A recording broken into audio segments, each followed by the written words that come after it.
biggest mistakes that you see people make in general, maybe like top 3 mistakes they make with their estates and their estate planning?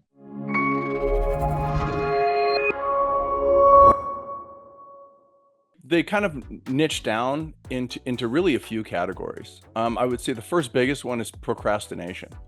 People wait to a point until they need Elizabeth, or they just don't do anything at all. And about 70% of the population, give or take, depending on what statistics you're using, die with nothing in place. And they just leave a firestorm for their family in the midst when they die.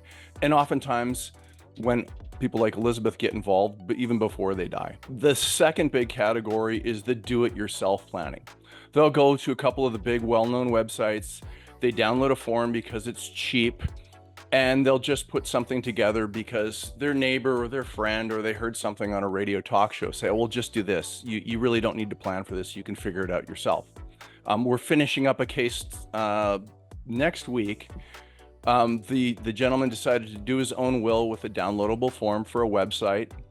What would have been maybe a $5,000 6-month probate has turned into a $24,000 3-year probate. And he's left his family with a mess. During the probate, some of the beneficiaries have died. It's just been a firestorm. And then the third thing is really the one-size-fits-all approach. And I'm gonna criticize some of my attorney colleagues. Frankly, this is a business. There are a couple of different ways to approach it. In Arizona, in our market, you hear a lot of, you must get a revocable living trust. You need a revocable living trust. It's everywhere. Avoid probate. You don't want to go through probate. And the truth is, there's kind of this, as I refer to it as a McDonald's approach to this practice of law. You're really concerned about a couple questions. Are you single or are you married? How many children do you have? And I call that McDonald's because it's really, do you want a hamburger or a cheeseburger and how many pickles? And that is much more of an assembly line approach to business. The people that are getting the plan now are really just getting the same plan with different names from the people who were sitting in those chairs 2 hours ago.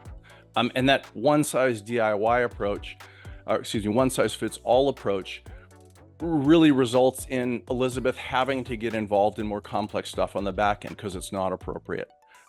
What I've found from the last 10 years that I've been doing this is, number one, avoid the procrastination, call someone who does this area of law, don't do it yourself, and find someone who approaches your meeting to be designed just for you. The way we look at it is someone comes in, we interview them.